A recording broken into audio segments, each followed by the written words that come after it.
Chapter 6, Part 5, Why the Yogi is Supreme, Scenes 641 to 647. Introduction, The Crown of the Yogi. Scene: Kurukshetra still waits for battle, but Arjuna's inner battle is already raging. He has confessed his fears. The mind is restless, the path is steep, and failure seems inevitable. Krishna has reassured him, no effort in yoga is wasted. Even a fallen yogi continues his journey, carried forward by seeds of past practice.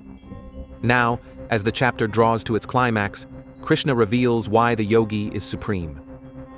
Among scholars, ritualists, and ascetics, it is the yogi who lives closest to truth because he not only knows, but practices, and not only practices, but loves. Then, in the ancient world, the seeker's path was often divided. The scholar pursued knowledge, studying scriptures and mastering words. The ritualist pursued merit, performing sacrifices and ceremonies with precision. The ascetic pursued austerity, renouncing comforts and retreating into forests. Each of these was respected, each considered a legitimate way to progress. But Krishna now crowns the yogi above them all. Why? Because the yogi integrates all three and goes beyond.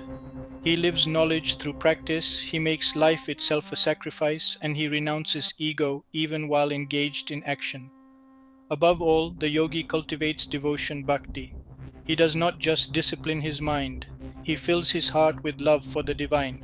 This devotion completes the circle of yoga, turning discipline into joy and practice into union. Now, this teaching lands powerfully in our age. Many of us divide spirituality into compartments. Some emphasize knowledge books, lectures, philosophies. Others emphasize rituals, festivals, ceremonies, traditions. Still others emphasize discipline fasts, austerities, meditation retreats. Krishna honors them, but redirects us. Without love, they remain partial. The yogi is supreme because he lives yoga holistically. He disciplines the body, steadies the mind, sharpens knowledge, and offers everything in devotion. He is not a fragment, but a whole. And because love crowns his path, his practice is resilient. Knowledge can dry, rituals can become mechanical, austerities can harden into pride, but devotion softens, sustains, and perfects. This truth also speaks to our personal struggles. Many of us fear failure-skipped practices, broken resolutions, imperfect meditation. Krishna reminds us no effort is wasted. Every step, however small, carries you forward. The yogi's supremacy lies not in flawless perfection, but in steady persistence infused with devotion.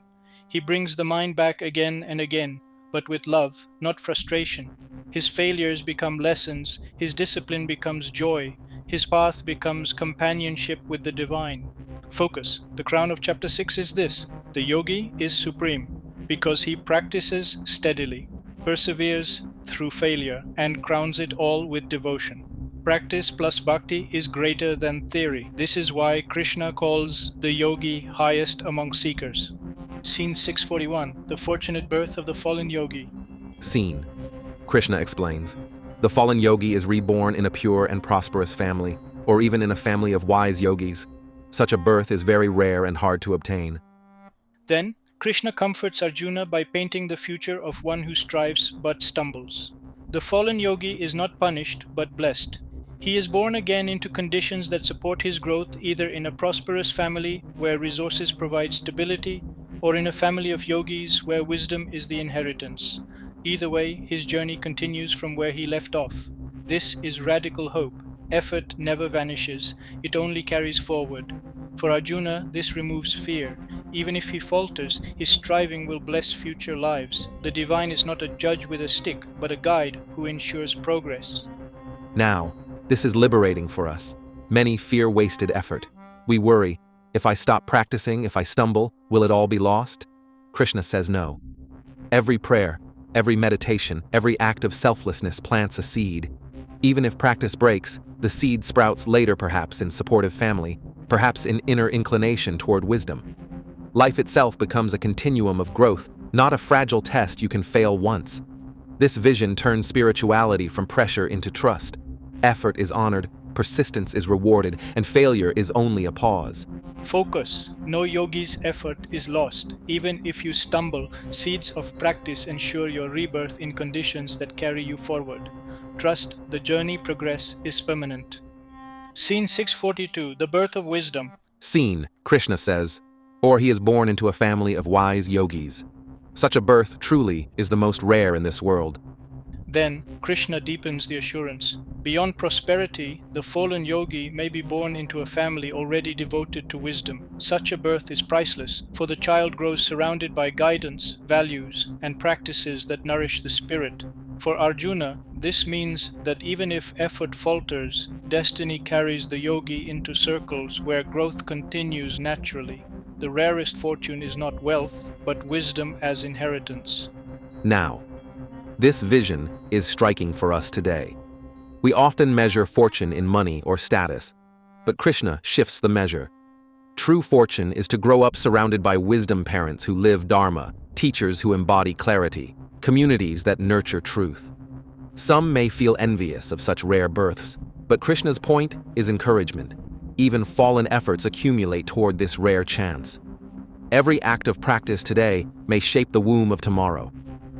Focus. The highest fortune is not riches but wisdom as heritage. Strive sincerely and life itself will place you where growth continues. Scene 643, picking up where one left off. Scene, Krishna teaches.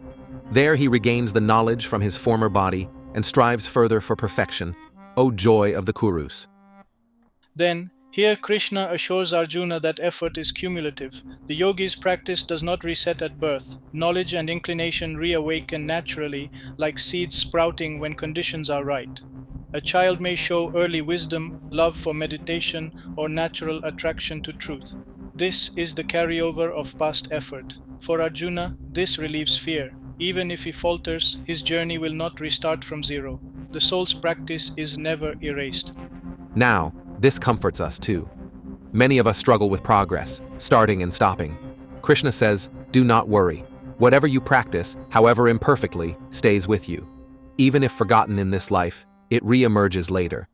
This explains why some children seem wise beyond their years, or why some feel a deep calling for truth despite no outer influence. The soul carries forward what the body cannot. Focus. No practice is wasted. Whatever you learn, whatever you strive for, will reawaken when the time is right. Growth is cumulative across lifetimes. Scene 644, drawn by habit, pushed by destiny. Scene, Krishna continues. By that former practice he is carried forward even against his will. Though only curious, he is drawn to yoga, transcending the rituals of the scriptures. Then, the force of past effort is now revealed. Even if the yogi is casual or distracted, the pull of old practice draws him back. His past tapas, discipline, pushes him forward like unseen current. He cannot rest comfortably in worldly pleasures. Something keeps calling him higher. He may not understand why, but his soul remembers. For Arjuna, this is reassurance. Even if he doubts, his destiny will not abandon him. His own past striving will carry him forward. Now, this is powerful for us. Many of us feel inner restlessness, a strange pull towards spirituality despite outer distractions. Krishna explains, this is samskara, the residue of past practice. It calls us back, sometimes against our will. We may feel guilty for not being consistent, but Krishna says the pull itself is proof of progress. Yoga is not about sudden perfection, but about steady return, lifetime after lifetime.